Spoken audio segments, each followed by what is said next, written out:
By June 1944, the provost marshals of the United States Army were quietly cataloging weapons they would never officially admit existed in the hands of the 101st Airborne Division. The Hague Convention of 1899 had been clear. Expanding ammunition was forbidden. Shotguns in close combat had been protested by the German government as early as 1918. Personal sidearms outside the table of organization were to be confiscated before any combat jump. General Order 73, signed and circulated through every airborne regiment that spring. Violation carried specific consequences. Court-martial, reduction in rank. In the case of certain edged weapons taken from prisoners, a formal letter of reprimand entered into the permanent service record. But the men preparing to jump into Normandy on the night of June 5th had spent 2 years training to land alone, behind enemy lines, outnumbered, with no guarantee of resupply for 72 hours or more. They had read the after-action reports from Sicily. They had spoken to the survivors of Anzio. They knew, with a clarity that command apparently did not share, that a paratrooper who landed in a hedgerow at 2 in the morning would not be fighting a regulation war. So they carried what they believed would keep them alive. Some of it was issued, some of it was traded. Some of it was stolen from supply depots in Aldermaston and Greenham Common in the final weeks before the jump, and a handful of items, where things command had specifically ordered them to leave behind. These are the 8 forbidden weapons the Screaming Eagles carried into Normandy, the ones the official records do not mention, and the ones the survivors only spoke about decades later, when the men who would have prosecuted them were long dead. Let that sink in for a moment. The most celebrated airborne division in American military history went to war carrying weapons their own commanders had banned. We begin with number 8. Number 8. The trench shotgun, the weapon 2 governments had tried to ban from European warfare for 26 years. The Winchester Model 1897 and the Remington Model 11 entered American service as trench-clearing tools in 1918, loaded with 6 rounds of double-aught buckshot, fired in rapid succession by a soldier who only had to pump the slide. The trench gun did at close range what a rifle could not. The German Foreign Ministry filed a formal diplomatic protest on the 19th of September 1918, declaring the weapon a violation of the laws of land warfare and threatening to execute any American prisoner found carrying one. The protest was rejected. The shotgun stayed. By 1944, the United States Army had quietly removed combat shotguns from the standard table of organization for airborne units. The official reasoning was logistical 12-gauge shells did not fit the standardized supply chain of a paratrooper drop. The unofficial reasoning, recorded in a memorandum from the Office of the Judge Advocate General that April, was that a shotgun recovered from a captured American paratrooper would provide Germany with a propaganda victory the Army did not want to defend. The men of the 506th Parachute Infantry Regiment had a different view. At least 4 Winchester 1897 trench guns were carried into Normandy on the night of June 5th, signed out from regimental armorers under the listing of training equipment. A sergeant in Easy Company of the 502nd was photographed in Carentan on June 12th, holding one openly. The photograph was never released to the press during the war. The grip felt right in tired hands. At 10 feet, inside a Norman farmhouse, in the dark, with a German rifleman around a corner, the trench gun did not miss. None of it was sanctioned. Number 7. The dum-dum round the bullet that the Hague Declaration of 1899 had specifically named, in writing, as a war crime. The declaration was unambiguous. Bullets, which expand or flatten easily in the human body's soft point, hollow point, or cross-cut full metal jacket rounds, were prohibited in international armed conflict. Every signatory nation, including the United States and Germany, had committed to this restriction, but paratroopers carried 45 caliber rounds in their M1911 sidearms, and a 45 round, modified with a small crosscut at the tip of the jacket, would mushroom on impact in a way the unmodified round did not. Several armorers in the 53rd Troop Carrier Wing later admitted in oral histories recorded in the 1980s that they had filed crosscuts into thousands of pistol rounds in the days leading up to the jump. The work was done at night. The modified rounds were distributed quietly to officers and senior non-coms who specifically asked for them. A lieutenant in the 501st was later overheard saying that he did not intend to wound a German soldier at 2 in the morning, in a hedgerow he could not see across. He intended to stop him. Permanently. The Geneva Protocols meant something in a courtroom. They meant less in a Norman ditch. Number 6. The captured Luger the War Trophy Command tried to take back before the jump. The Pistole Parabellum 1908, known to every American soldier as the Luger, had been the most coveted personal weapon in the European theater since 1942. North African veterans had brought them home. Italian campaign survivors had traded them for cigarettes and whiskey. By the spring of 1944, a working Luger with 2 magazines could fetch the equivalent of 3 months of a private's pay on the black market in southern England. General Order 73, issued in late April of that year, was specific. Personal sidearms, not listed on the unit's table of organization, were to be surrendered to the regimental armorer before any combat operation. The order named the Luger by manufacturer and model. It named the Walther P-38. It named the Browning High Power in the variant produced under German occupation. Officers were instructed to conduct kit inspections in the 72 hours before the jump. The inspections happened. The Lugers, in many cases, did not surface. A private in the 502nd later recalled hiding his captured Luger inside a rolled pair of wool socks at the bottom of his musette bag, beneath his K rations. A platoon sergeant in the 506th sewed a small canvas pocket into the lining of his jump jacket, large enough for the pistol, invisible under the harness webbing. The inspection officers, many of them new to the regiment, did not know what they were looking for. The reason was not sentimental. A Luger fired German 9mm ammunition, which was abundant on the Normandy battlefield. An M1911 fired 45 ACP, which a paratrooper carried in finite quantity and could not resupply from a dead enemy. Would you trust a regulation sling or the one you built yourself? Number 5. The trench knife with the brass knuckle guard, a weapon the Army had officially retired in 1942.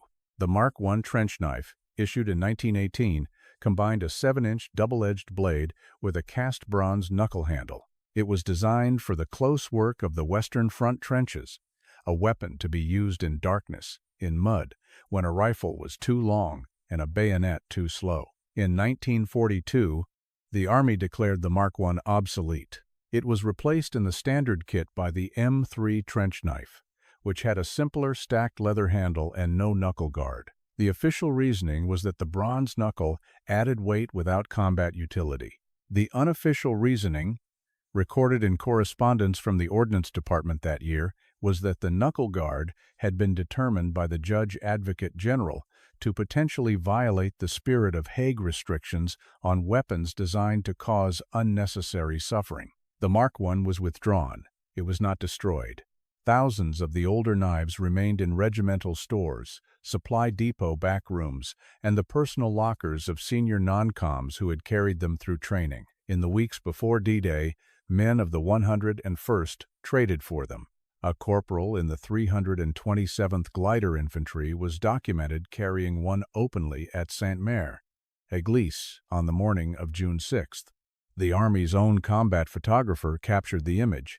The knife was airbrushed out before the photograph was released stateside. The brass knuckles were not for show. In the close quarters of a Norman farmhouse at 3 in the morning, a man with empty hands was a man who lost the fight. Number 4. The Thompson submachine gun with the cyclic rate filed open, the modification that turned a controlled weapon into something the manual did not describe. The M1A1 Thompson, the version issued to airborne units in 1944, fired the 45 ACP round at a cyclic rate of roughly 700 rounds per minute. The rate was deliberate. Auto ordnance engineers had reduced it from the earlier 1920s variant, specifically to give the shooter control in semi-trained hands. A burst that lasted half a second would land 4 rounds on target. A burst longer than that would walk the muzzle up and to the right, and the operator would be firing into a tree. The men who actually carried the Thompson into Normandy did not care about controlled bursts. They cared about the half-second when a German soldier appeared in a doorway 8 feet away. A small number of armorers in the 506th and the 502nd were known to have filed the sear engagement surfaces and adjusted the recoil buffer assemblies to raise the cyclic rate. The modification, which took a skilled gunsmith less than an hour, pushed some Thompsons to a measured rate of 900 rounds per minute or higher. The weapon became less controllable. It also became, at the distance of a Norman hallway, devastating. The work was not authorized. The Ordnance Department had issued specific instructions in 1943 forbidding any field modification to the trigger group of any automatic weapon. Violation was a court-martial offense. A staff sergeant in the 506th later told an interviewer in 1981 that he had personally watched his platoon armorer perform the modification on the night of June 4th in a darkened barracks at Upottery Aerodrome hours before the jump. The sergeant did not report it. Neither did the officer who walked through the barracks twice that evening. If you've made it this far, you understand this is not about heroes or villains. It's about choices made under pressure. Stay with me. Number 3. The gammon grenade overloaded. Beyond specification, the explosive that the manual said would kill the man throwing it. The number 82 grenade, known to Americans as the gammon bomb, was a British design issued to American airborne units for the Normandy operation. It consisted of a fabric bag, a screw-on detonator cap, and a quantity of plastic explosive that the soldier himself loaded into the bag immediately before use. The official specification called for a charge of approximately 8 ounces of composition C. The fusillade was instantaneous on impact. Paratroopers loading gammon bombs in the hours before the jump routinely doubled the charge. Some tripled it. A standard British No. 82 with 16 ounces of composition C became a weapon capable of disabling a light armored vehicle, something the original specification had never claimed. The danger was real. The detonator was sensitive. A grenade overloaded to 1 pound of plastic explosive dropped accidentally inside a C-47 transport aircraft at 3,000 feet would not have left wreckage large enough to identify. The men loaded them anyway. A private in the 501st was known to have carried 4 overloaded gammons strapped to his harness on the night of June 5th. He used 3 of them on a German half-track outside Carrington on June 8th. The 4th, he later said, he simply threw into a hedgerow because he no longer wanted to be carrying it. The math of survival did not always agree with the math of safety. These weapons were not carried by accident. They were carried by choice. And the closer we get to number 1, the higher the stakes become. Number 2. The garrote wire, the silent weapon that did not appear on any equipment list, in any manual, in any after-action report filed by the 101st Airborne Division. A garrote, in its simplest form, is 2 wooden handles connected by a length of piano wire or braided steel cable. It is a weapon designed for one specific purpose, the silent elimination of a sentry from behind at a distance of less than 1 arm's length without firing a shot. The United States Army did not issue garrotes. The United States Army did not train soldiers in their use. The Office of Strategic Services trained a small number of operatives in silent killing techniques at Camp X in Ontario and at training facilities in Scotland, but the OSS was not the airborne infantry. And yet, in the months before Normandy, instructors detached from British commando units gave informal demonstrations to small groups of selected paratroopers from the 101st. The demonstrations were not on any training schedule. They were arranged through personal relationships between officers who had served together in North Africa. A handful of men in the Pathfinder units, the paratroopers who would jump first, mark the drop zones, and operate alone behind German lines for hours before the main force arrived, carried garrotes into Normandy. The wires were braided from aircraft control cable. The handles were carved from broomsticks. They fit, coiled, inside a tobacco tin in a breast pocket. No paratrooper ever filed a report describing the use of one. The records simply do not exist. What exists is the testimony, decades later, of 3 pathfinders from the 502nd who, in separate interviews conducted in the 1990s, all described the same item, the same construction, and the same purpose. A German sentry standing alone in the dark, 20 meters from his nearest comrade, was a problem with 2 solutions. One solution made noise, the other did not. Number 1. The captured German hand grenade, the steel hand granate, the stick grenade, carried by American paratroopers into combat against the German army that had manufactured it. The Model 24 stick grenade was one of the most recognizable weapons of the Second World War. A wooden handle, a cylindrical metal head packed with TNT, a friction igniter activated by pulling a porcelain bead on a cord inside the handle. The grenade had a 5-second fuse and a blast radius of roughly 10 to 15 meters. American paratroopers, in the days following the Normandy jump, collected steel hand granaten from German dead in significant numbers. The reason was simple. The American Mark II fragmentation grenade, the pineapple grenade, weighed 21 ounces and had a fuse that hissed audibly when armed. The German stick grenade weighed roughly the same but could be thrown nearly twice as far, because the handle gave the thrower's arm a longer lever. A paratrooper trapped in a Norman farmhouse, pinned by German infantry across a courtyard he could not throw a Mark II across, could throw a captured steel hand granate. And he did. The Judge Advocate General would later note, in a memorandum filed in 1945, that the use of captured enemy munitions by uniformed combatants did not constitute a war crime under any existing convention. Legality, however, was not the question the men had been asking. The question had been whether the grenade would reach the target. The German grenade, in American hands, reached the target. The 8 weapons we have walked through tonight were not carried by men who believed themselves above the law. They were carried by men who had read the law, understood the law, and concluded that the law had been written by people who would not be standing in a Norman hedgerow at 2 in the morning on the 6th of June, 1944. War, in the end, is not a contest between regulations. It is a contest between what a soldier has been told to carry and what that soldier believes will bring him home. The Hague Convention, the Geneva Protocols, General Order 73.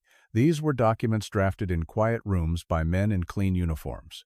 The steel hand granate in a paratrooper's hand at 3 in the morning was a different kind of document. It was a record of a decision made under pressure by a man who had decided that surviving the next 4 minutes mattered more than the paperwork that would follow. The 101st Airborne Division earned its reputation in Normandy not because its men followed every order, but because they understood which orders to follow and which to quietly set aside. The official record remembers the citations and the unit commendations. The unofficial record, the one carried in the memories of the men themselves, until those memories were finally given to historians 40 and 50 years later, remembers the trench shotguns, the modified Thompsons, the Lugers hidden in wool socks, the wire and the tobacco tin. Both records are true. Only one of them is in the manual. If you found yourself nodding along to this, if you believe the history that matters is the history the official record left out, then you already understand what this channel exists to do. We are not here for the parade ground version. We are here for the version the men themselves told, when there was no longer anyone left to court-martial them. In the next investigation, we open the file on the weapons the SS Officer Corps smuggled onto the Eastern Front, the experimental rounds, the modified pistols, the trophies taken from Soviet partisans that were never supposed to exist in German hands. The records are fragmented. The survivors are gone. What remains is enough. Until then,